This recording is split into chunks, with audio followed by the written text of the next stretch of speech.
this particular video, we're given a velocity versus time graph, and it wants us to find A, B, C, D. Alright, so here is v of x, and the vertical axis given in units of centimeters per second. The horizontal axis time is given in units a second. So the first thing I do want to point out is that you notice here at times equal to 0, the initial velocity of the object is positive 30 centimeters per second. So in this case, it is moving rightward already, so it doesn't start at 0. Okay, so keep that in mind. So the object is already in motion at times equal to 0. All right, so let's go ahead and crack out part A. Now to do part A, I think the easiest way to do part A is just to recognize information from the graph given. It wants us to find the amplitude. So from the graph, I can extract the maximum velocity because this is a V graph, and also the period of oscillation. Okay, so here in this particular graph, I think V max here is about 60 centimeters per second. If I go down to the negative region of the graph, that seems like the valley here is also at negative 60. So it seems pretty symmetrical. Hopefully no tricks, no trap for this one. And the other piece of information I can pull out is the period. So the graph starts here at 30 centimeters per second, so it starts there. So if I go all the way to here, that looks like that. It's about one complete cycle, so which is about 12 seconds. Okay, so for this particular graph, the period is about 12 seconds. All right, so let's do part A. To do part A, I'm just going to apply the Vmax function. Vmax is simply the amplitude of the oscillation times the angular frequency. So here, to find A, I need to divide both sides by omega, and then that's what I want to do algebraically. And then really here, you can just plug and chug.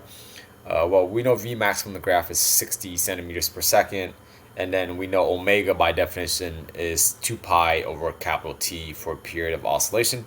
And from the graph, once again, I can extract that the period here is 12 seconds. We just plug and chug 60 in the numerator, and then this is 60 centimeters per second divided by 2 pi over capital T being 12. So I'm going to go ahead and substitute that in. So if you simplify all this on your calculator, you get an amplitude of about 114.6 centimeters. Okay, so I've chosen to use the unit given in the graph here. So if you do that, the unit comes out to be centimeters. However, if you want, you can convert centimeters to meters quickly. So that is up to your instructor, what he or she wants from you in terms of the graph, and stick with the centimeters and meters. So I think that answer is sufficient, but I'll just go ahead and box the unit for meters here is SI unit. So it would be 1.146 meters. Let's do part B. Part B is a little trickier. To do part B, to find the phase constant, you have to be able to figure out what the velocity function is for this particular graph. Once again, this is a V of t graph, so by looking at this, I can kind of see that it resembles a negative sine graph. Okay, so if you're familiar with cosine and sine graph parent functions, this one resembles a negative sine graph. So if you don't, watch my graphing. I pull up decimals just so I can kind of show you. You have to be able to look at this graph and determine whether it's cosine or sine, because in similar harmonic motion, the velocity time graph is a sinusoidal graph, so it's either cosine or a sine. Okay, so let me exit my screen here, and now if I can go to this. All right, so I have decimals loaded here. So as you can see, I'm just going to go ahead and type in sine of x. Well, sine of x starts at 0, and it curves upward and then it goes down. However, this does not match the graph we're given. Right, we're given the opposite. So I'm going to go ahead and put in a negative sign. So as you can see, negative sign now resembles what we're given in the velocity t graph, right? It dips first and then it goes above the t-axis. However, sine of x starts at 0, okay? But the graph that we're given at times equal to 0, the velocity is positive 30 centimeters. So it got shifted up. Well, that's called a phase shift. So I'm going to go ahead and type in negative sine again, because I know that the parent function is negative sine. It comes down to whether the graph got shifted up or down. So I'm just going to go ahead and put an x, and I'm going to put add, and then I'm going to put a negative phase shift here of just some random number. Okay, it's just some coefficient. So as you can see, when I put in a phase shift that is a negative value, it shifted the graph upward. So the blue graph here resembles closely to what the shape of the velocity time graph was given. So for example, if I see I make this 0.8, as you can see, it shifts the graph up even more, which still resembles what we're given. The point is that at times equal to 0, the velocity was not 0. It is actually 30 centimeters per second. So the graph intersects the y-axis above 0. Okay, so this is why the velocity function that I have. Okay, let me get back to it. This is why my velocity function is sine and not cosine. Once again, this graph here resembles what I just demonstrated in decimals. Okay, so now that we have this particular function, a we know, omega we know, and then time we also know, because from the graph we can just use values given to us. So I will just go ahead and stick with the value given to us here. At time is equal to 0, the velocity here is positive 30 centimeters per second. So on the left side, where it says v of t, I'm just going to use the point to start. And then a we already found, which is 114.6 centimeters. And here you notice I'm using centimeters, and on the right side for the amplitude I'm also using centimeters. So be consistent with your units. Don't be going back and forth between centimeters and meters. Okay, otherwise your answer is gonna get kind of jacked up if you don't pay attention. Omega by definition is just 2 pi over capital T, T being 12. Sine here again, omega is 2 pi over 12, and then time here being 0 because, well, I'm using 30 centimeters per second, and that occurs at times equal to 0, plus the phase constant or phase shift variable here.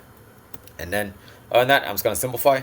Well, 2 pi over 12 seconds, that's just going to cancel out. It's going to leave me with 0. So really this just reduces down to sine of the phase shift there. Okay.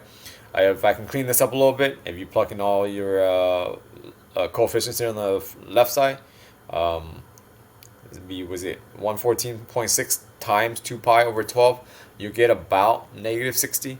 And then to get sine by itself, I will go ahead and divide both sides by sine, negative 60 as well. Okay, so I did 2 steps in one there.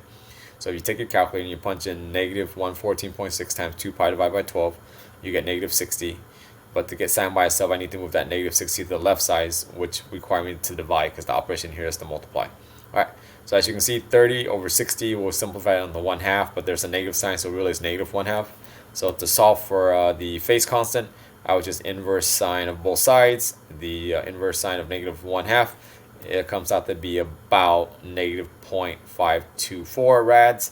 And if you're familiar with your unit circle, this comes out to be about negative pi over 6. Okay, so that's the phase shift there. Okay, so pi over 6 is this number here.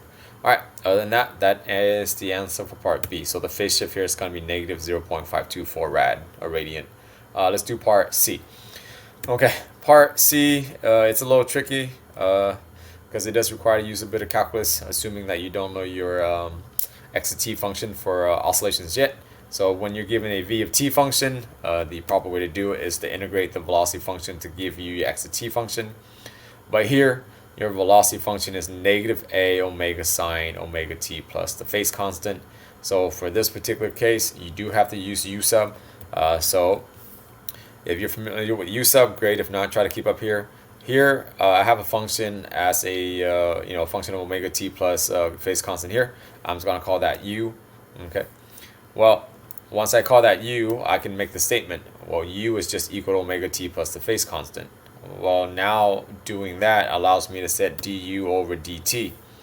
Well, the derivative of u with respect to t is just the statement on the right. So instead of writing u, I can just replace u with what I set equal to in the parentheses, which is omega t plus the phase constant. Okay, so once again, this right here is u, which I wrote down here. If this is du, well, to differentiate du, you can just substitute out u for omega t plus the phase constant, because that's what it's equal to. Well, the derivative of omega t plus the phase constant will give you just omega, because the derivative of constant is 0, and the derivative of omega t with respect to t, the t term cancels out, disappear, whatever you want to say. So that will just give you omega on the right side. Okay, so du over dt would just be omega. Well, now I need to actually get dt by itself. Well, to get dt by itself, I'm just going to move dt to the top right. At the same time, move omega down to the bottom left. So it's just a quick switcheroo. Okay, and then I want to go ahead and carry my x to t function that I previously wrote out. So here, everything really gets carried down. The integral sign gets carried down. The negative symbol gets carried down. A gets carried down. Omega gets carried down, and then sine gets carried down. However, instead of instead of omega t plus the phase shift here, I'm just going to call that u because that's what we set it equal to. Okay, so that's why there's a u there in the parentheses. Now instead of dt, well, we did all this u sub stuff just so we can get rid of dt. Well, dt here is du over omega, so there's du over omega. As you can see here, omega cancels out. There's an omega on the top, there's omega on the bottom. So Now I can just integrate sine of u, okay, which is a single variable, okay.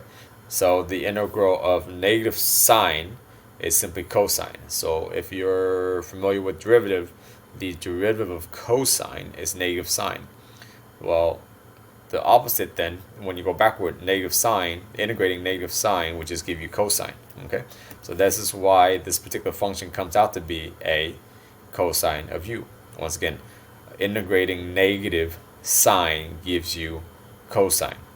Well, a cosine u, but I know what u is. U, we said earlier, is just omega t plus phase shift. So I can substitute that back in.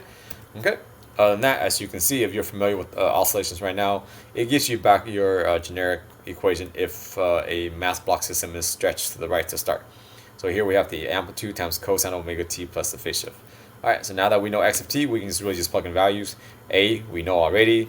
Omega, once again, we know already. Hopefully you're keeping up by this point. T here is 0 because the part C asks you what is the position at times equal to 0, so time is 0. And then the phase shift we already found earlier, which is negative 0.524 rad. Simplifying all this will give you a value of 0.992 meters. And here, I just said that this is positive because it says position, so position is a vector, so I need to include the direction there, okay? All right, let's do part D. Part D wants us to find the velocity and acceleration at 5 seconds. So this one, not too bad. The velocity function we already concluded from reading the graph here. So I'm just going to plug and chug. The negative sign gets carried down. A we know, omega we know. Sine gets carried down. Omega is 2 pi over 12. Time here is 5 seconds. Right? The phase shift is negative 0.524. So if you do good calculator work, you should get everything inside the parentheses here for sine as 2.094. Okay, and then the number the two parentheses out front of sine can be condensed, and that'll be about 0.06.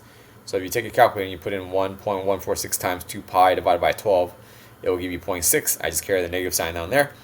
So therefore, if you do all this on your calculator, hopefully you're in radian mode, your velocity at 5 seconds will be negative 0.52 meters per second, okay? And that is your answer for part D, the first part, the velocity component. All right, now I want to make sure that this particular answer makes sense. At 5 seconds according to the graph, which is right about there, okay? Keep in mind this graph here, it's, well, I want to say it's kind of funky, but the interval here is every 1.5, okay? Because this would be 0, it would be 1.5, this would be 3, this would be 4.5, then be 6. So 5 seconds does not lie in the middle here. It actually lies closer to 4.5 seconds. Okay, so I just drew a line there. That's about 5 seconds. And then if I intersect that here on the graph, again, approximately, I just want to make sure my answer makes sense. That's reasonable, right? I got negative 0.52 meters per second, which is about 52 centimeters per second. So that intersection point on the vertical axis there is about negative, 50, whatever you want to call it. But the point is that it's in a reasonable range. So I'm just going to go ahead and move on there. Hopefully my calculator work is solid. All right, let's go ahead and do A. It says the acceleration at 5 seconds. So to find A, the function for A is simply taking the derivative of v of t with respect to time. So if you do that using chain rule, you'll get negative A omega squared cosine omega t times the phase shift constant. So here we know everything already. A once again is given, well, we found it in part A, and then omega is 2 pi divided by 12. Don't forget to square that because this is an acceleration function now, so this omega term is squared. Okay, so don't fall for that. Well, the derivative of sine is just cosine, so that's why A of t for this particular graph is cosine. And then everything else is kind of given, right? We just plug in omega again. T here is 5 seconds, and the phase shift again. And if you do all this, you'll get a value of about. Here, I'm just gonna skip the calculator work. You'll get a value of about 0.157 meters per second square. And here I include the direction here because it's plus. So I'm gonna go back to 5 seconds, right? I want to make sure this answer is reasonable. One, this is a velocity versus time graph, right? Well, at 5 seconds, I'm just going to go ahead and draw a tangent line. And the slope of this tangent line is my velocity at that moment in time. Well, here I concluded that the acceleration at 5 seconds is positive 0.157 meters per second square. It's positive is reasonable because that is a positive tangent. And I think that is it for this video. I hope that helps. Hopefully I didn't goof on any calculator part. If I do, please do let me know. Alright, stay nerdy, don't be whack.